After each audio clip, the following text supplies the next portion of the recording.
Yes, Apurva, you can start. Good evening to all my respected teachers, seniors, and juniors, and my friends.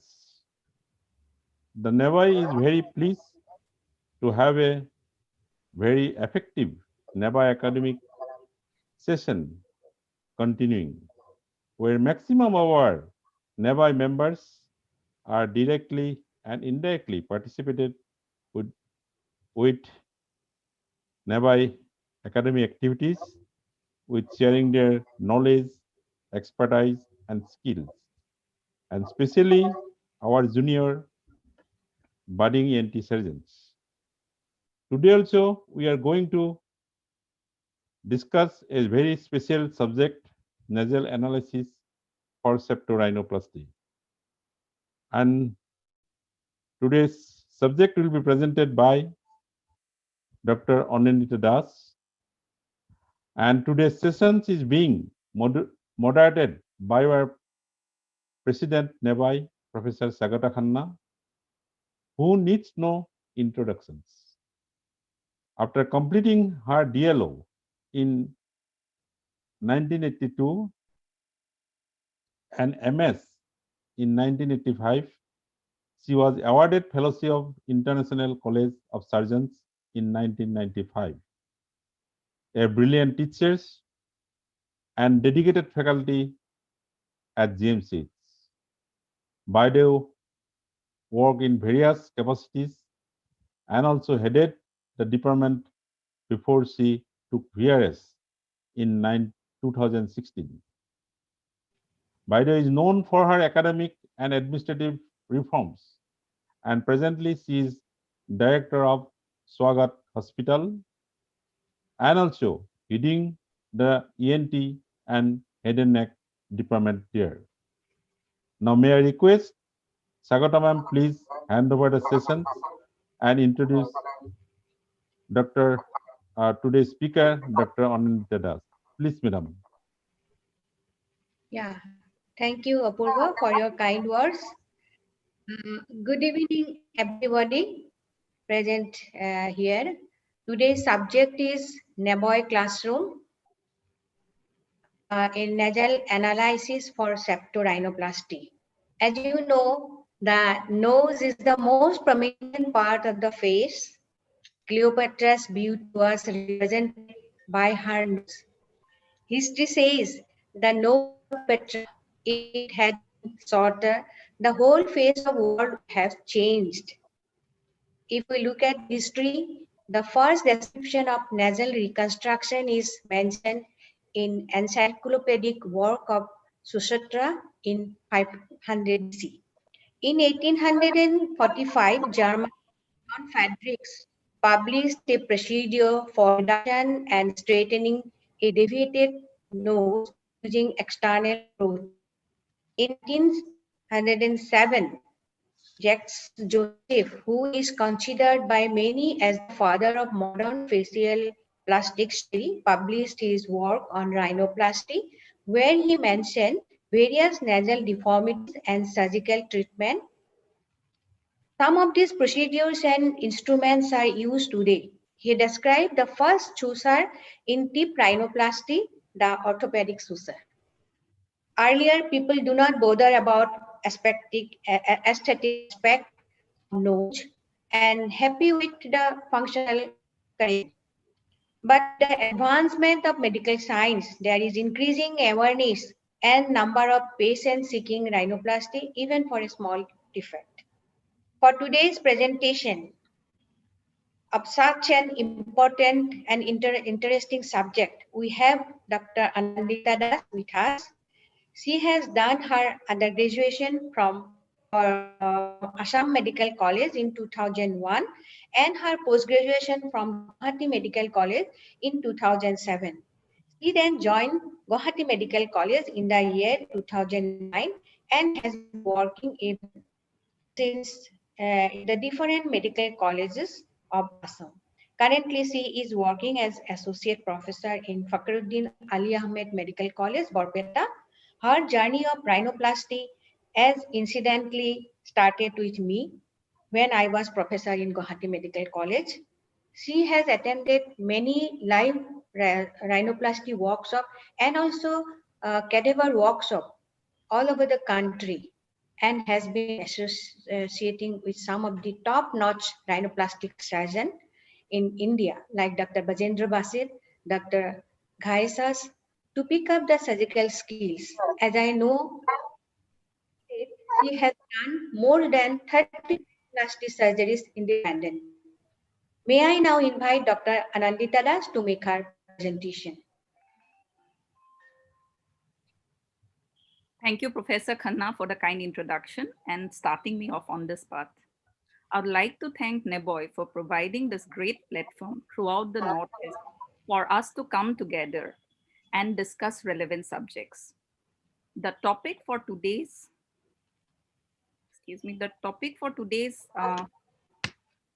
discussion is nasal analysis in septorhinoplasty. I'm a big fan of detective serials, and I first heard the term profiling being used there. Profiling for them means recording and analysis of a person's psychological and behavioral characteristics so as to predict their capabilities in a certain sphere. This is very similar to the work of the rhinoplasty surgeon while assessing the nose.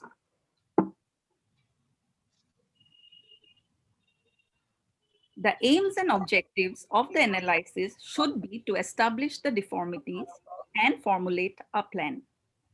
We should explain clearly the realistic outcomes of the procedure to the patient, and if any adjuvant procedures like a chin implant or lip plumping job is required to enhance the harmony, this can also be communicated to the patient. Analysis should not only be of the nose.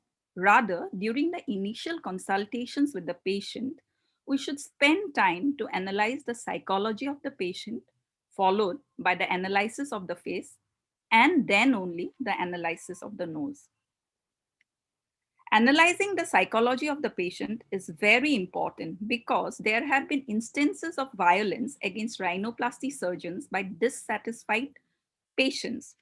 Dr. Rorick has given a 13-point danger sign that may indicate that the patient has underlying psychological issues. A simple way of evaluating the suitability of a patient for surgery is to follow the acronym SYLVIA. Just let me get my laser pointer here. Yeah. So if we follow this acronym SYLVIA, which stands for a secure, a young person, a listener who is willing to listen to the inputs of the surgeon, who can explicitly verbalize their needs and is intelligent and attractive, then we can go ahead with the surgery. A big thumbs down for surgery are patients who are single, immature, male, with over expectations about the surgery, has narcissistic tendencies, and is dissatisfied with his own appearance. The acronym SIMON stands for patients who we should not preferably operate on. Almost 20% of patients who turn up for rhinoplasty, they have body dysmorphic disorders, which is entirely curable by psychiatrists. So we should refer these patients to them. Dr. Hasem Saleh, he is an UK-based rhinoplasty surgeon. Usually, he uses this diagram while consulting with the patients. With 1 standing for the worst nose and 5 standing for the best possible nose, a patient can be assured of an improvement from grade 1 to grade 2, or sometimes even a jump to grade 3. But it is unrealistic to expect a grade 1 nose to be made into a grade 5 nose. You might have done a good job, but the patient will not be happy because he has unrealistic expectations. And this has been proven in a study done by Goin and Riss in 1991, where they have said that poor results are often based on emotional dissatisfaction rather than technical failure. Our current concepts of aesthetic profile probably began with the Egyptians. This bust of Queen Nefertiti is considered to be too symmetric by the modern artist. It is the Greeks, however, who have set many of our standards for facial proportion. In these two statues of Apollo and Aphrodite, Apollo at the top and Aphrodite at the bottom, we notice that every feature is in balance with every other feature. The period of modern facial analysis began in the Renaissance period with the work of Leonardo da Vinci on his Vitruvian Man. Certain simple rules and proportions have proven useful in analyzing the nose. It can be useful in directing our attention to specific problems. So, when we divide the face equally into 3 parts using 4 horizontal lines or vertically into 5 parts by using 6 vertical lines, in relation to certain reference points, these lines are drawn. The nose should preferably occupy the middle 2/3 of the mid face, or the width of the nasal base, the width of the nasal base should be equal to the intercanthal distance. The ancient Egyptians, they have given us the concept of golden proportion, which has been most notably used by the Greek sculptures. If certain proportions of the human face are golden, that is, the ratio is 0.618, then these proportions may be like the width of the nose to the width of the lip, or the length of the nose to the nasal projection. If these are golden, then the face is considered to be beautiful. To emphasize that a human face is not 100% symmetric, I have reconstructed photos of this girl using her right halves and left halves together. Do you notice the marked difference in the facial structure? If a patient has noticeable facial asymmetry, this needs to be pointed out preoperatively. Sometimes, when we correct a deviated nose in an asymmetrical face, the nose may still appear crooked postoperatively. While analyzing the patient, we should also take into consideration the person's personality, the height, the skin type, and ethnicity. According to ethnicity, noses are divided into 5 types. North Indians, they usually have a leptorhine nose, noses which are straight and narrow and well projected. South Indians have more of a platyrrhine nose, which are wide at the base with alar flare and have a broad dorsum. In the Northeast, we tend to get mesorrhine or platyrrhine noses, but of course, there can be exceptions.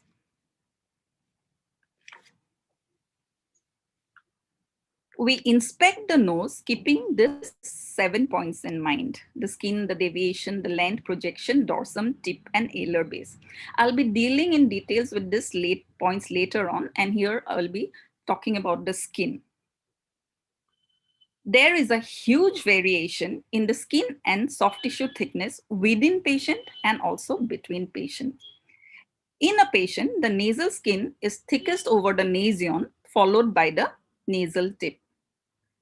Here it is thickest, followed by the nasal tip.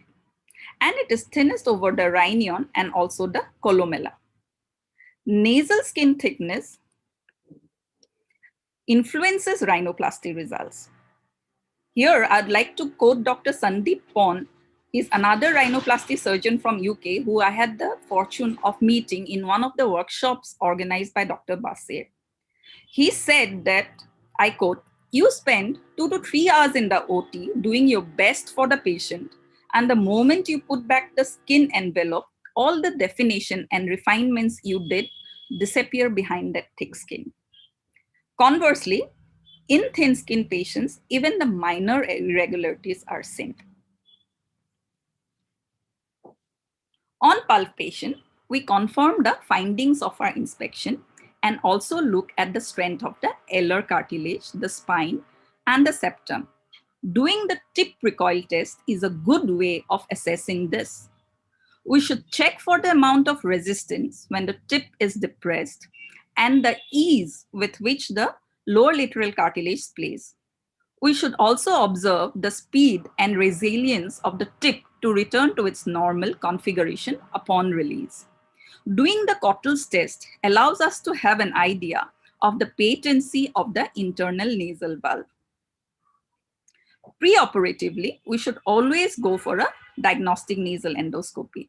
And this is to look for any deviations of the septum, the turbinate for any hypertrophy, and to check out the internal nasal valve area for signs of narrowing or collapse.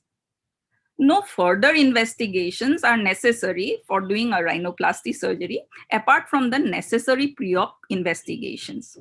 In special circumstances, we may need to do a CT scan. Photographs are very important for consultations with the patient. We use them extensively to do the pre-op planning and also use them as a reference point during surgery, much as the CT scan is used during endoscopic sinus surgery. Post-operatively, they can be used for assessment of results and also provides a document for medico-legal purposes. The essential camera equipment is a good 35 mm DSLR and a lens with a fixed focal length between 90 and 110 mm. The patient should be photographed against a light-colored background, preferably at least 3 to 4 feet away from it, and using two lights, reflecting lights at 45 degrees angle. A word of caution about selfies here. The front camera of the mobile has a fisheye lens, which distorts the mid-face. Photos taken with mobile phones using the back camera is acceptable. The views commonly taken are the frontal, the right and left profile, the right and left three-quarter, the basal view, and the helicopter view. Special views are sometimes taken, like if a patient is concerned with the drooping of his tip while smiling. This usually occurs due to the strong action of the depressor septi muscle. A view in the profile of the patient smiling can be taken. Some of the major points to describe a facial profile is shown in this slide. The glabella, which is the most prominent point in the forehead in the mid-sagittal plane. The nasion, the deepest point in the nasal dorsum, corresponding to the nasofrontal suture line. Rhinion, or the keystone area, is the junction between the nasal bones and the upper lateral cartilage. Tip or pronasal is the most prominent point of the nasal tip in the mid-sagittal plane. The area above the tip is the supratip area. This is the columella and it usually has a break point. This is the soft triangle here, also known as the facet, where there is no intervening soft tissue or cartilage between the external and vestibular skin. We have to be very careful while making marginal incisions so as not to touch this part. This here is the ala, and this here is the ala here, and these are the nostrils.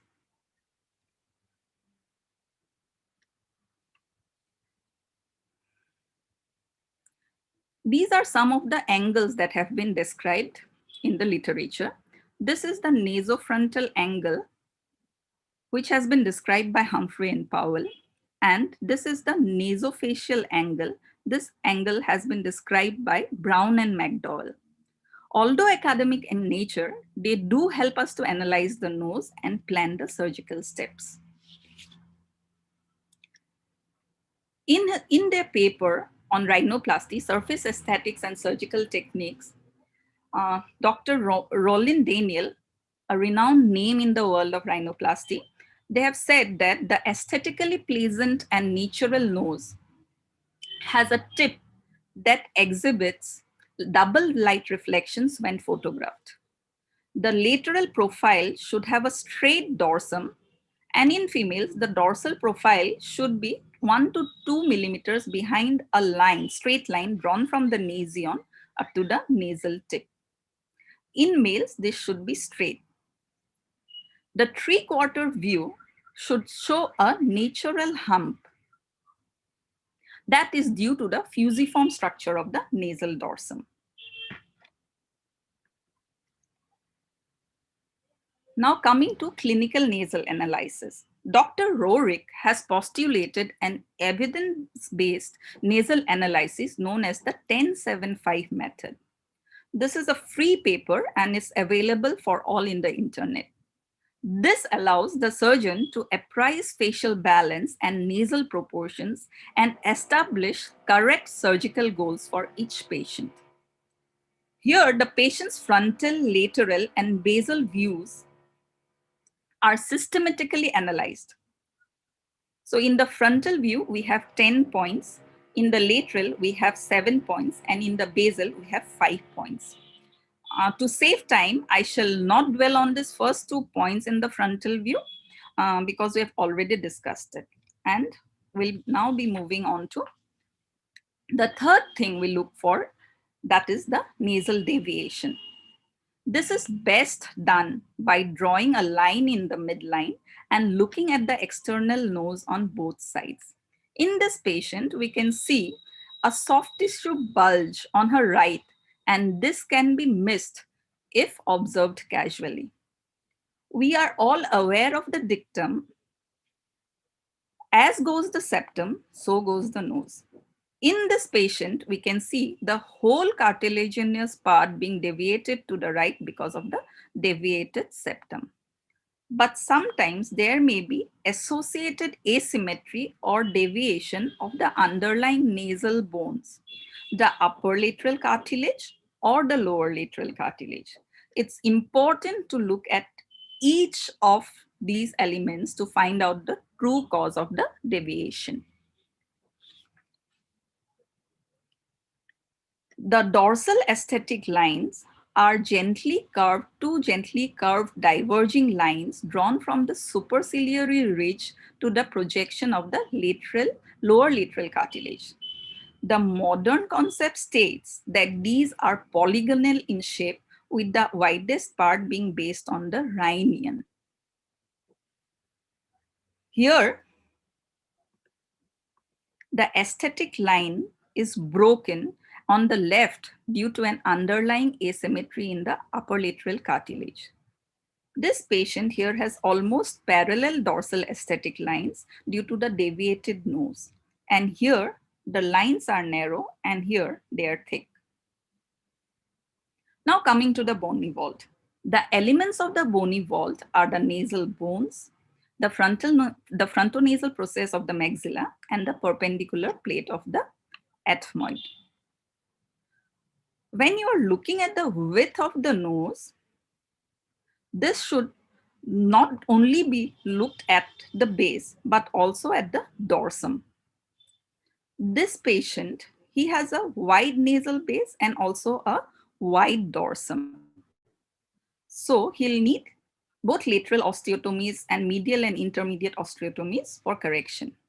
Whereas in this patient, her her basal bony width is normal, but her dorsal width is more. So here in this patient, we just need to rasp the bony hump or the projection here on the side, and she might not require osteotomies.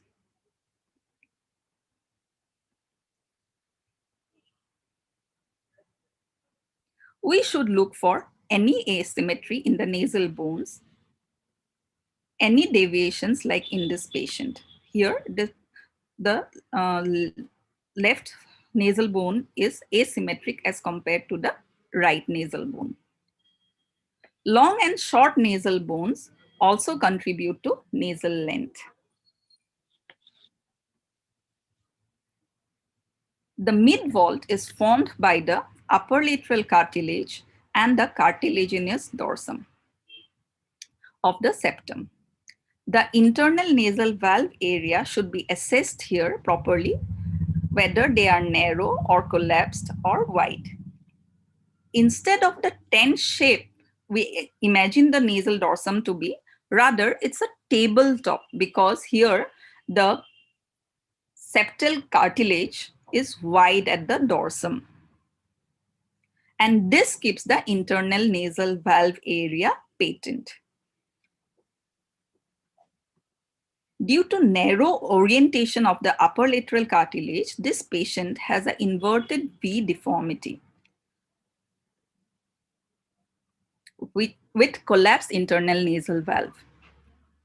She has asymmetric upper lateral cartilages, and in this patient, the upper lateral cartilages are collapsed, giving the appearance of a collapsed dorsum. The nasal tip is formed by the lower lateral cartilage, the anterior septal angle, the ala of the nostril, and with the overlying skin and soft tissue layer. Now let's see how the lower lateral cartilage contributes to the nasal tip. The foot plate of the medial crus normally doesn't contribute to the columella and can be seen in the nostrils. The medial crus forms the columella. The intermediate crus forms the infratip lobule, and the dome forms the tip lobule, producing the characteristic diamond-shaped ideal tip architecture. The lateral crus contributes to the ala. The nasal tip might be amorphous. Here, the underlying lower lateral cartilages are thick, wide, and convex. It can be boxy, where the lower lateral cartilages, they are divergent and connected to each other by thin ligaments. It can be asymmetric, as seen in this patient. This patient has a pinched nose appearance, and the external sphincter collapses because his lower lateral cartilage, the lateral crus, have been overtly resected during surgery.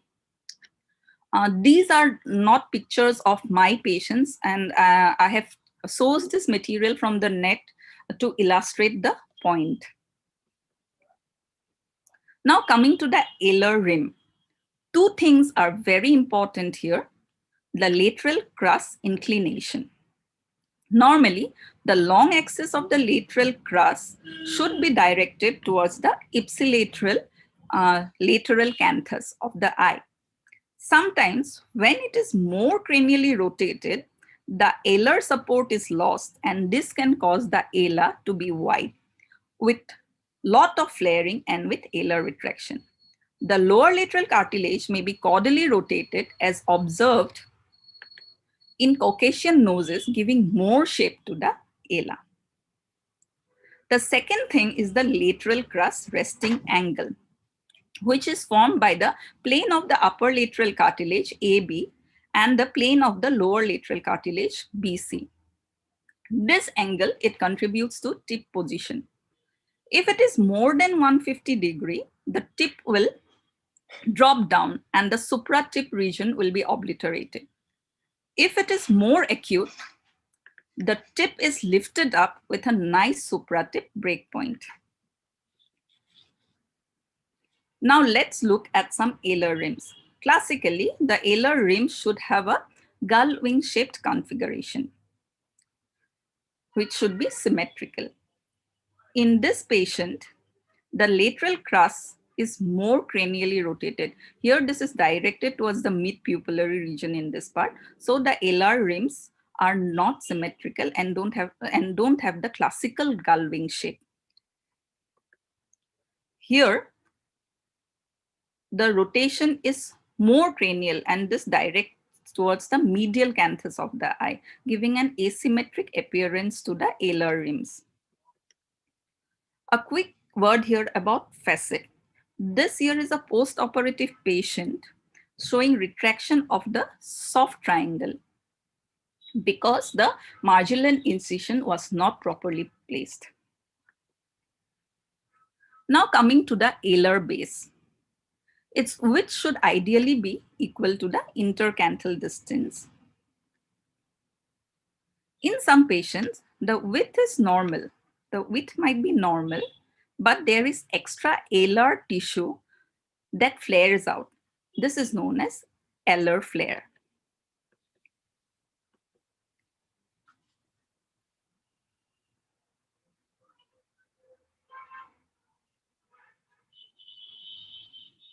The radix defines the nasal root and is assessed from the standpoint of projection and position. At the nasion, the height of the radix should be between 9 to 14 millimeters, reference from the anterior corneal plane. If it is less than 9 millimeters, it is called a low radix. And if it is more than 14 millimeters, the radix gets obliterated, as is seen in most of the Greek statues. I've shown you two previously. This profile is known as a Grecian profile, where the radix gets obliterated. Excuse me. The vertical position should be between the level of the supratarsal crease and the superior eyelash line. Radix position, it affects the dorsal nasal length, its contour, the angulation, and the height of the nose. The nasofrontal angle is formed by two tangents, one based on the glabella and the other on the nasal dorsum, which is centered on the nasion. In males, it is between 115 to 120 degrees, and in females, it is more obtuse, between 120 to 130 degrees. Optimal female noses present a horizontally and vertically lower nasion, while optimal male noses have a higher nasion.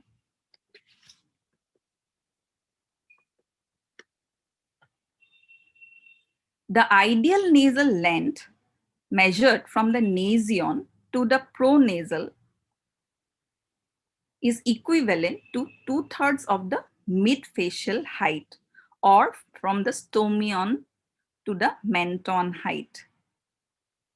This is approximately around 4.5 to 4.9 centimeters. The nose appears long, along with less tip projection if the radix is superiorly placed, and appears short with more tip projection if the radix is caudally placed. In females, the dorsum should be slightly concave and, as already mentioned, placed 1 to 2 millimeters posterior to a line passing from the nasion to the nasal tip. In males, the dorsum should be aligned with this line. There can be a hump in the dorsum, which can be bony. It can be in the keystone area, or it can be composite. That means bony and cartilaginous hump together. The supratip area is where the upper lateral cartilages meet the lower lateral cartilages. And due to their plane of alignment, there is a supratip break. If there is a fullness in the supratip region, this is known as a polybic deformity. Tip projection can be measured ideally by two methods. Simon stated that the ratio of the distance from the upper lip to the subnasal should be approximate to the distance between the subnasal and the tip. But this method has its disadvantages because of the position of the upper lip vermilion border.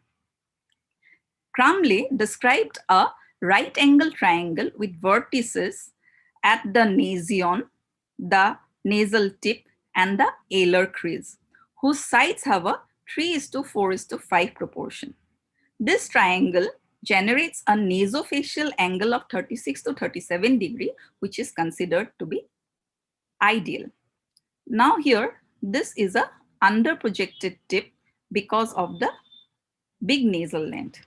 Here the tip is over projected, and here it is under projected, but falsely we get that impression. This is due to the presence of the nasal hump. Tip rotation is determined by the nasolabial angle. Ideally in males, it should be between 90 to 95 degrees and a little bit more obtuse in females. Females generally like a more upturned nose. The more clockwise we go, the more under-rotated or derotated the tip becomes. A severely derotated tip is known as a plunging tip, as we can see in this patient. And this patient, he has a rotated tip. alar columellar relationship should be paid attention to. Normally, there is a alar show. There is a show of around 2 to 4 millimeters, and this is known as the columellar show. And the columella usually has a double break. This is because of the intermediate crust going out from the medial crust. Alar rims or the columella can be hanging or retracted, as can be seen in these pictures, or there can be a combination of both. This patient has a retracted columella with a hanging alar lobule laterally, while this patient has a hanging columella. We say this to be a hanging columella because of the classical C shape of the columella, and also has a retracted ala. So we have to preoperatively diagnose all these defects and address them while doing the surgery. We should also look for any periapical hypoplasia and also observe the lip-chin relationship. If the normally what happens is, how do we look for chin projection? We should draw a line based on the upper lip. The lower lip is usually 1 to 2 millimeters behind the upper lip, and this line should be should be a tangent on the menton. If the chin protrudes in front of this line, we call it prognathia, and if it is retracted, we call it retrognathia. In these patients, they may require additional procedures, maxillofacial procedures, to obtain optimal post-op results. Now coming to the 5 things that we look for in the basal view. This is number 1 we look for is the nasal projection. This nasal projection is given by the columella, which is formed by the medial crust, then the intermediate crust, which forms the infratip lobule, and then the tip lobule formed by the dome of the lower lateral cartilages. This should be assessed in the lateral position, where we can see the infratip breakpoint, the domal point, and the supratip breakpoint. This patient has an overprojected tip. Ideally, the columellar to lobular ratio should be 2:1, and in this patient, he has a short columella.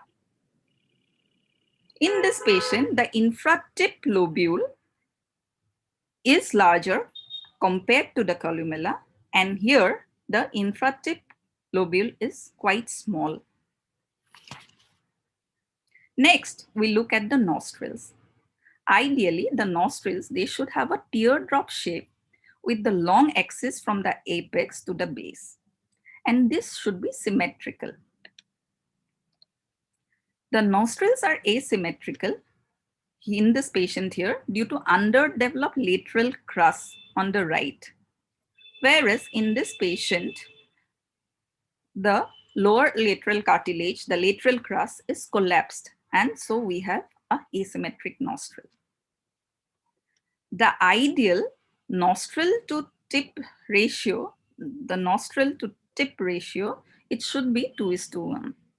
If the ala is convex, it is due to the convexity and caudal rotation of the lateral crust, and this will cause alar flaring. In case of a concave ala, the lateral crust can be weak and malpositioned. Then we have to look at the columella, the alar base, and the alar flaring. In the columella, we look for any caudal septal deviation or flaring of the foot plate in any of the nostrils. In the basal view too, we have to look at the alar base width, which is significantly wide in this patient, and also look for any alar flare.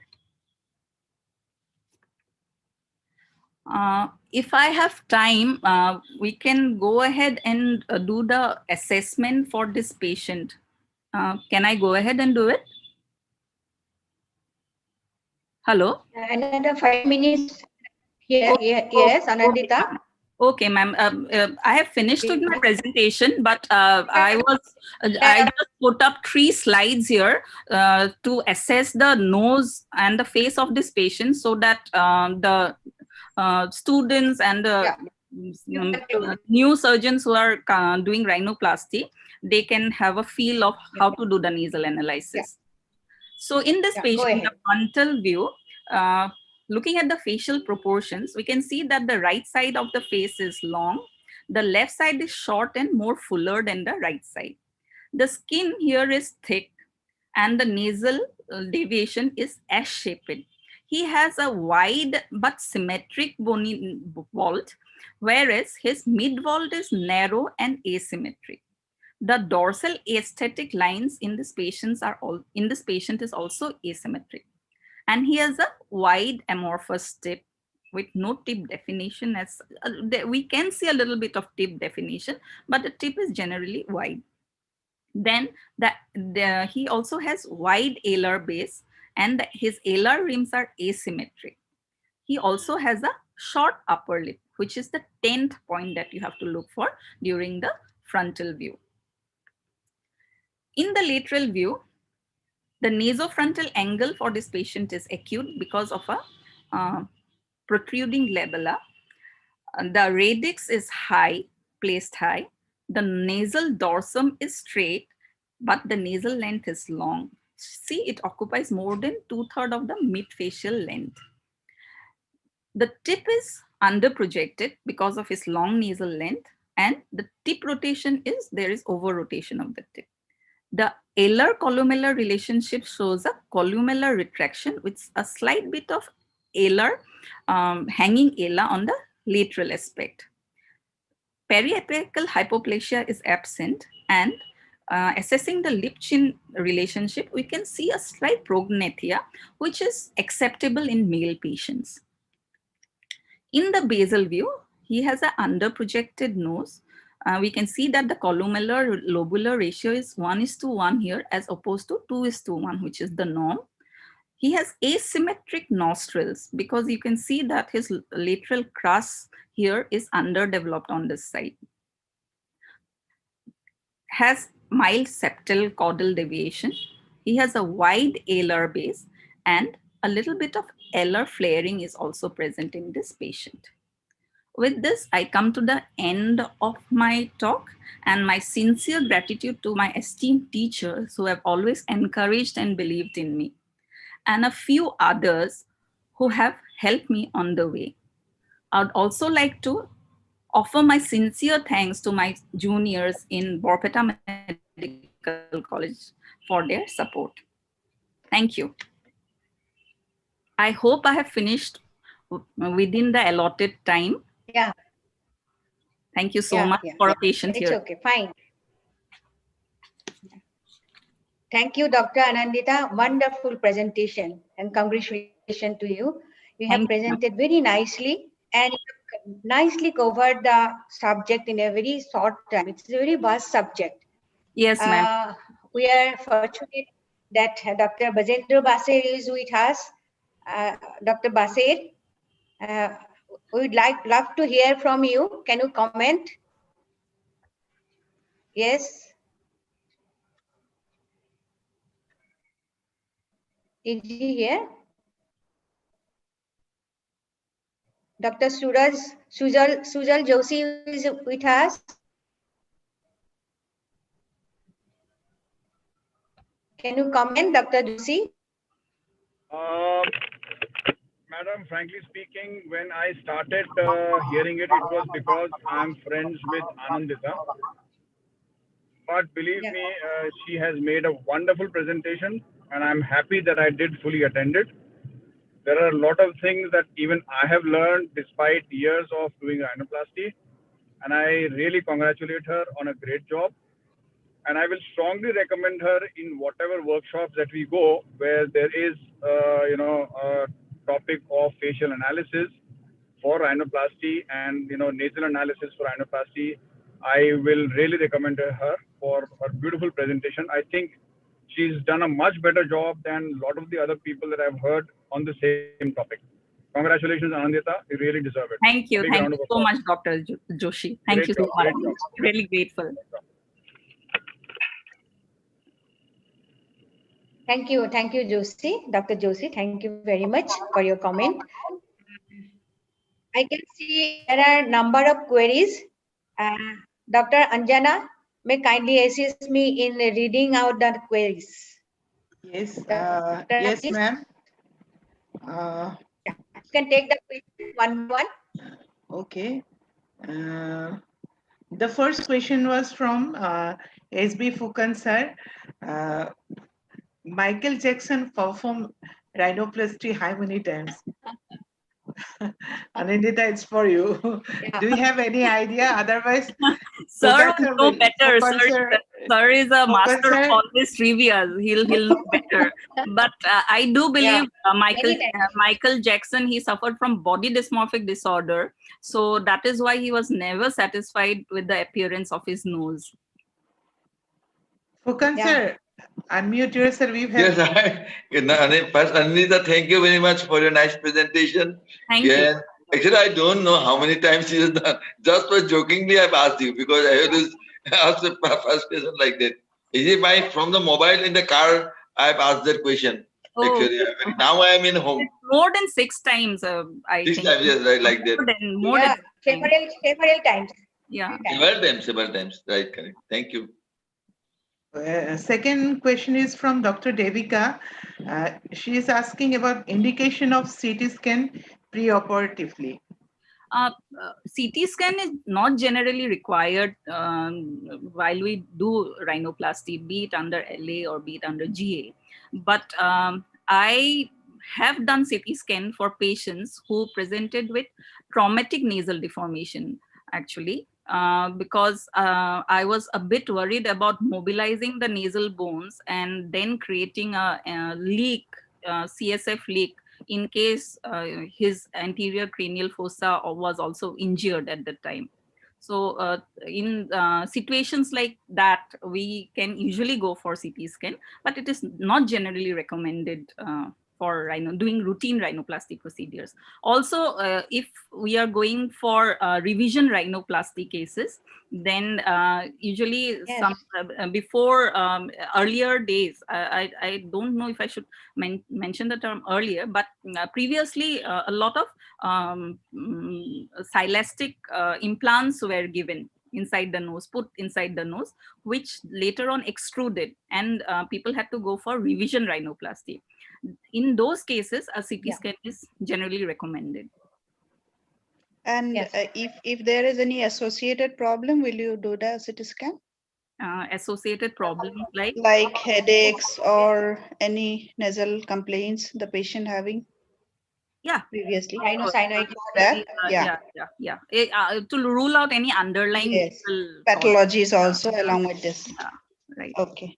Thank you. Welcome. I think this question you have already explained. Still, it was from Dr. Hemanta Mohan on evidence-based nasal analysis for rhinoplasty. Can you highlight the 10-7-5 method? I think you have mentioned, Dr. Mohan, anything to know from her? I have based my whole talk on the 10-7-5 method. Yes, see, very nicely. Postulated by Dr. Rorik. This is a very recent paper that has come out in February 2020. And since this is an evidence-based nasal analysis, this has got high recommendation value. Yeah, thank you. Again, a technical question from Dr. Biswajit. Opinion regarding 50 mm prime lens for facial portrait photography and any software to measure the different angles. We generally avoid using the 50 mm lens because the 50 mm lens causes a facial distortion while we take the portrait view actually. So a 90 mm or a 110 mm lens is generally recommended. Bissau can give us a better answer to this, I think. because as we all know, he's a highly technical person, always in with the latest gadgets. Bisa, do you want to add anything? The excellent presentation. Actually, I don't know from the rhinoplasty point of view, but basically it's a prime lens. Prime lenses are very sharp lens actually, that's why. And 100 mm is too long actually for portrait. If you see, so most of the photography, I don't know the rhinoplasty point of view, sorry. Okay. But Actually, for me, I have been doing most of my photographies on my iPhone only. Exactly. If you see that, I get all the pictures that you see that I have shown you here. These are from my iPhone photograph. What is the lens? What is the lens, Ananita, in the iPhone? I don't know. The focal length. That's why. I don't know. I am not aware of let's have a check. I don't know also. Because this is it has been written down in some of the articles that I have gone through that a 50 mm lens is generally not recommended for. Okay. I don't know actually from the rhinoplasty point. Any software to you have different angles now. You always, but you can't measure the angles in a real patients. So how do you measure the angles? That's why measuring the angles is I usually take out the hard print of the photographs, and then it is recommended that we draw the actual lines on the patient on the patient's photograph, and then this can also be used for consultation and for explaining the points. Exactly. And let's check on the Photoshop. There's a different angles. As far my knowledge, I have to check also because but I can't give it clear. Please do. You know I'm technically challenged. If you can, because all the quadrants you can square the whole photograph and accordingly you can measure all the. There are this computer generated images. There are a lot of softwares where you can do CGI. Many out of the top of my head I don't remember all the CGI programs, but there are a lot, and some of them are very costly. And recently the facial specialists has also used 3D printing. That's why before what is the proposed what they are going to do the patients, and let's check once. I'll check also. Okay, thank you. Excellent presentation. Thank you so much. Again, SB Fukan sir's question. Which characteristic is called notch beautiful for a female? Which character? What are the characteristics of a beautiful nose for a female? I have already shown you that slide. Yes, I think. If you want me to repeat it, I'll say that in the frontal view, there should be two tip defining points. Okay. Then in the profile, the dorsum should be 1 to 2 millimeters behind that straight line that connects the nasion to the tip. And there should be a supratip break that gives the appearance of a natural hump when a 3/4 view is taken. Okay. I think the nasolabial angle also important. Yeah, the nasolabial angle, the nasofrontal angle. The nasolabial angle is a bit more obtuse in females than in males. Obtuse, that is. Yeah. Next question. It is from Dr. Hemanta Mohan. How to approach caudal deformity in relation to septorhinoplasty? That's a totally different talk altogether. Actually, this talk I was asked to do just the analysis of the nose. So maybe next time. Part, I think. Next time we will discuss this. Somebody can take up a topic on the surgical aspect, and then this can be discussed in detail. Yeah. SB Fukan sir has given one more question, but I think there is some mistakes in typing. Sir, can you read it out? Sure. Yeah. In 073. Oh no, that your analysis. Actually, I've forgotten that, but 10-7 I put as a 3. Actually, it should be 5. Okay, got it. Okay, a lot of compliments are there. Thank you so much. Priyam has asked, is there any role of nasal endoscopy in preoperative assessment? Yeah. There is. I've already discussed it. We have to go for a diagnostic nasal endoscopy preoperatively in all patients and look at the septal deviation or the spar, then look at the status of the inferior turbinate and also assess the internal nasal valve area. One more question from Dr. Hemanta. How to approach changes in the shape of the nose 3 months following rhinoplasty? He's asking about the analysis probably. Can you please repeat the question again? He has written how to approach changes in the shape of the nose 3 months following rhinoplasty. So he means to say that if there is any residual defect on the nose, and then how do we address them? Is it that? Yeah. There is maybe 3 months later, sometime there may be some changes in the contours of the nose. Then how to approach it actually? We usually don't go for a revision rhinoplasty at least for a year. If the defect or the residual deformity is minimal, then they can sometimes be covered with or camouflaged with medical rhinoplasty by injecting fillers or stuff like that. And but if there is any gross residual defect, then we usually advise the patient to wait for a minimum of 12 months. Why do you advise for 12 months? Why not earlier? Because it is said that for the skin and the soft tissue envelope to settle down, it takes quite a bit of time, especially in thick skin patients. And whatever you have done, the refinements and any kind of corrections, they also need time to settle down. And the fibrosis and the stuff that occur post-operatively, needs time to settle down. So it is advised that you wait for a period of 1 year. Yeah. How important is psychological counseling here? That's very important. And that was what I first addressed in this important part. Yeah. It is the most important part. And lots of papers online and even in textbooks, they have time and again repeatedly they have stressed upon the importance of the psychological aspect. If we think that as a patient is psychologically not viable for surgery, then we should not take up the patient. Okay, thank you. Then one more question. How often a turbinoplasty and or face is required during septorhinoplasty? Turbinoplasty may be done together with septorhinoplasty. A face, if there is any underlying nasal disease, then we should address this before we go for septorhinoplasty. Okay. Pathology corrected, and then we go for the rhinoplasty, right? Yes, ma'am. Dr. Apurva Sharma has asked, what are the legal aspects to be noted before doing rhinoplasty?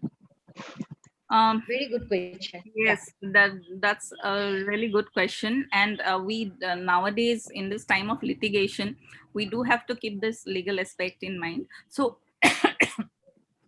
it's generally suggested that you go for repeated counseling with the patients before doing the surgery, document the nose preoperatively with photographs, and during the counseling you have to make the patient understand what can be done for their nose, and you also have to understand from the patient what are their expectations from us as surgeons. If these expectations are not realistic, then it is advised not to proceed with the surgery.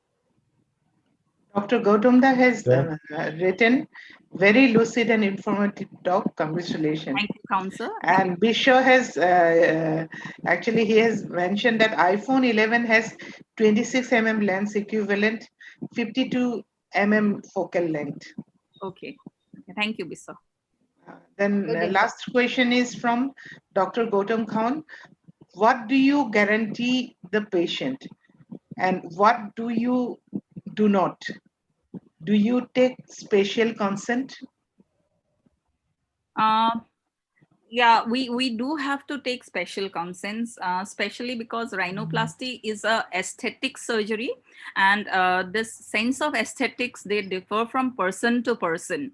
So we should have extensive counseling sessions with the patient beforehand, so that we know what the patient really expects from us, what they want from the surgery, and we also have to make them understand properly what we as surgeons can deliver for their nose. And fortunately, I work in a medical setup, so the patients that I cater to, they generally don't come for the aesthetic surgery. It's like they suffer from nasal trauma leading to deviated nose, or they have a bad septal deviation, which also leads to an external nasal deviation. So uh, I usually tell them that we can correct your nose externally also, and that is how I motivate them for surgery, because most of my patients, they don't come for a rhinoplasty purpose. Yeah. Okay. These were the questions. 100% outcome is not possible. It depends on patient to patient, right? So you cannot commit patient. You cannot commit patient that there will be 100% successful outcome. Yes, ma'am. Swagataman, there are no more questions in the chat box. No more questions. So Yes. it's a very nice presentation. I think we were able to complete our whole program in the allotted time. And thanks, colleagues, for joining us. We had a wonderful educative classroom today. And finally, I would like to say that a proper preoperative counseling and a realistic level of expectation in both the surgeons and the patient can give a satisfactory result in a great majority of cases. So, anything want to say? Anybody from the Ma'am, I'm just sharing Anandita. There is a software tools for measurement of facial parameters. It's a very good article, I think. I have just downloaded. I'm sharing Anandita. Please have a look. Okay. Is it Thank in you. the chat box? It is not in the set. I am sharing to you. Oh, okay. Okay. Thank you so much. It is software tools for measurement of facial parameter. Okay. Actually, Anandita. Sir? My question was not that I forgot that it was 10.7 for 3 I put. Actually, it was 10.7.5. But Yes. that I actually asked the question in that relation. I think Anjana could not go through this. Actually, Sir, I've lost your audio. Not audible. Not audible. Hello, Fukan sir. Okay. So, Apurva, where is Apurva?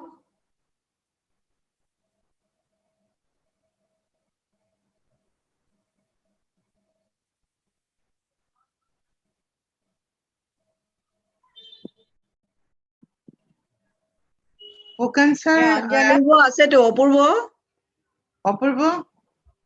You conclude it as you have started. Apurva?